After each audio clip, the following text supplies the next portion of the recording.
Hello, everybody. Welcome to Wrestle Podcast, episode number 83, brought to you as always by me, your host, Tanner Fred. So let's jump right into a little Elimination Chamber recap this week. This past Saturday was the Elimination Chamber premium live event for WWE. Featured 5 matches. Brock Lesnar, Bobby Lashley, the women's number 1 contender for the Raw Women's Championship Elimination Chamber, the United States Elimination Chamber. Mixed tag match of Beth Phoenix and Edge against Finn Balor, Rhea Ripley. And then the main event, the maybe most anticipated match since WrestleMania 30, like Daniel Bryan, was Sami Zayn and Roman Reigns for the undisputed WWE Championship. So let's start with the lows. It's surprising and welcoming in a way that the worst match on this card was Brock and Bobby, and it wasn't even close. Welcoming the fact that most bad matches involving either Brock or Bobby are still pretty good. So that means that everyone else on the card had to be decent or better if this was the worst match. And this match was bad. And it was just because of the ending. The ending wasn't good. I mean, the rest of the match was fine. Did his job, it was 2 big guys, the story, whatever.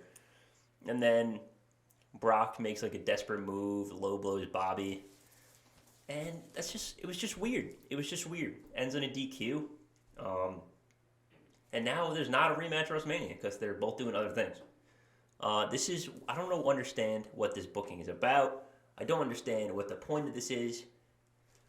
It really just makes zero sense to me what the plan was here. I don't see it. I don't see the big picture. I don't see how this helps Bobby. I don't see how this helps Brock. The only thing I could see is if you're saving this for maybe SummerSlam or some other kind of big pay-per-view, maybe a Saudi one of these days. But this was weird. This was weird and didn't make a whole lot of sense to me. But now Bobby will go on to face Bray Wyatt at WrestleMania. And for anybody that watched Raw this Monday, Brock was challenged by Omos for a WrestleMania match. Nothing against Omos, just this feels like a waste for Brock. I'm not sure. This isn't going to be good. It's definitely not going to be a good match. Omos is good, but he's not there yet. He's not as good as the other bigs that we've seen in the past, Big Show, Kane, Taker, those kinds of guys. So we'll see. We'll see what happens here. But, yeah, this was a disappointing match, and I think a lot of people feel that way. Second to last, while still pretty good, was the women's Raw Women's Championship number 1 contender Elimination Chamber. This is pretty good. I don't have a whole lot to complain about. The issue is just for me that women tend to be a little bit slower than the men, and when you have 2 Elimination Chambers on the card, it's really easy to compare. But this was good. It did its job. We all knew Asuka was going to win. I don't think anyone was super shocked by this. Raquel looked good, kept her strong. A lot of people maybe had Liv as a dark horse, but I don't know. I think after Liv's SmackDown Championship reign, they're a little hesitant to push her again, especially against Bianca at Mania. So I don't think that was going to happen. Carmella, again, super, super unappreciated woman in the roster. Whenever you need a good, fill-in, I would say, even though it sounds mean or degrading. Not degrading, that's a horrible word to use.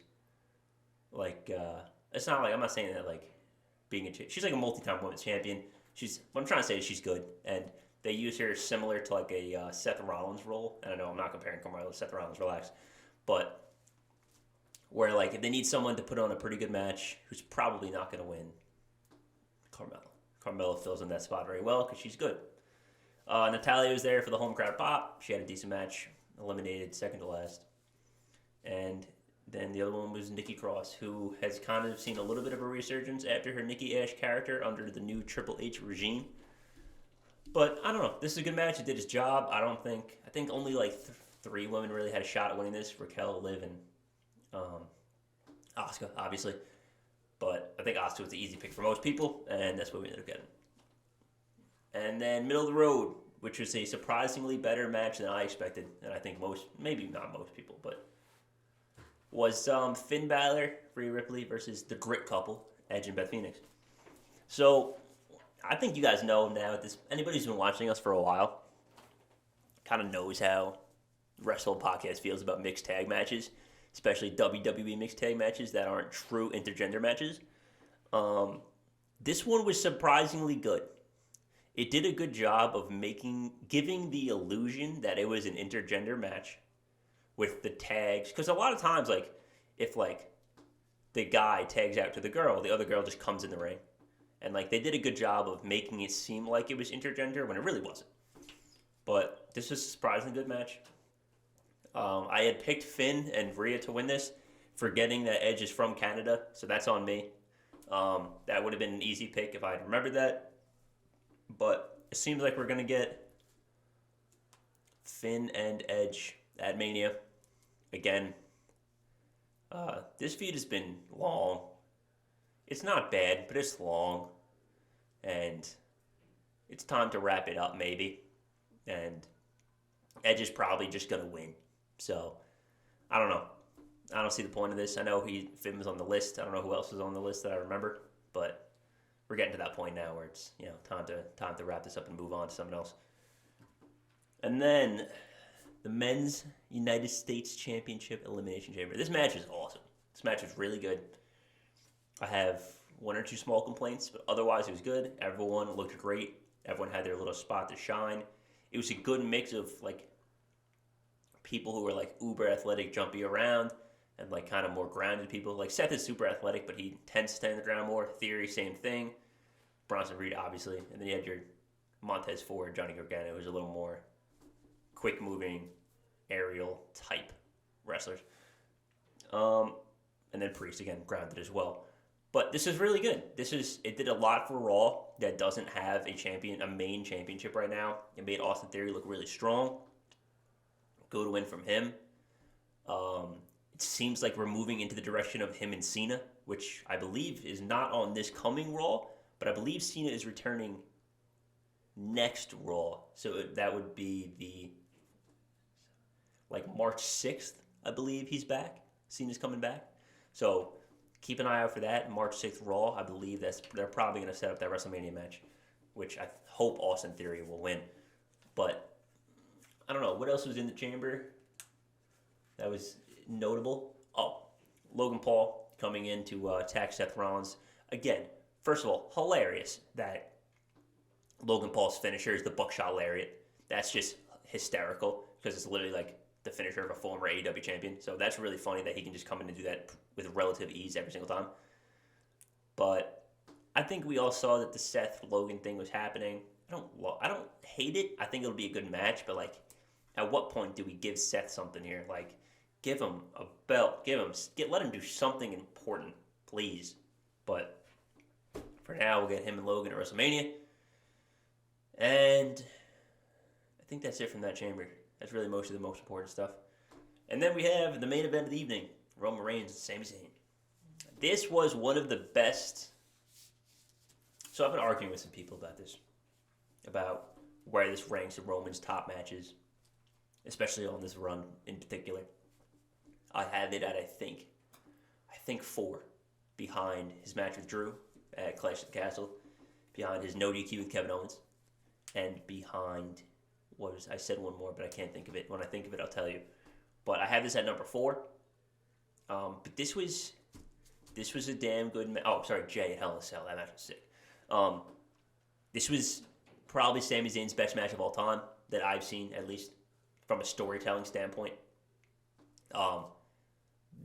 Again, I don't credit Roman. I credit Roman all the time, but I still don't credit him enough for how much he can make me believe that he's going to lose when I know he's going to win. And this is another one of those instances where it's like, I know he's winning because I know they want Cody and him in Mania, but between him and Sammy working, like, really makes you think maybe this is the one where maybe they changed their plans. But alas, they did not. Jay came to help Roman, ? Refused to hit Sammy with a chair. Caught a nice little super kick for his troubles. And then Roman beats him. Kevin Owens comes out, beats up Roman, lets Sammy finish him off, and that was that. So it seems like we're gonna get Roman and Cody at Mania. We're alluding to Kevin Owens and Sammy versus the Usos at Mania. We will see how that goes. But stay tuned for SmackDown this Friday. We'll get a little more information on what's going on there. We'll get some Bray and Bobby stuff, I hope. But thank you guys for tuning in. I'm thinking about starting up a TikTok page. Doing like, I don't know if anybody on TikTok has seen those drafts. People do like the football player drafts or like the chips draft or like favorite movies draft. I'm thinking about doing that with some wrestling type content. If that's something you guys would be interested in, let me know in the comments below. I'm thinking about exploring into that, just trying to get more content out there, get more people, more eyes on the channel. But thank you again for watching, for tuning in every week. I appreciate it. Like and subscribe down below. Comment. Let us know what you think about the Elimination Chamber on a scale of 1 to 10. I'd probably give this like a 8. I think this is a really good card, really good pay-per-view overall. Let me know what you think. Socials are in the description. Instagram and Twitter at @Wrestle_pod. We are also on Apple Music and Spotify. All the links for that are down in the description. Thanks again, and I'll catch you in the next one. Peace.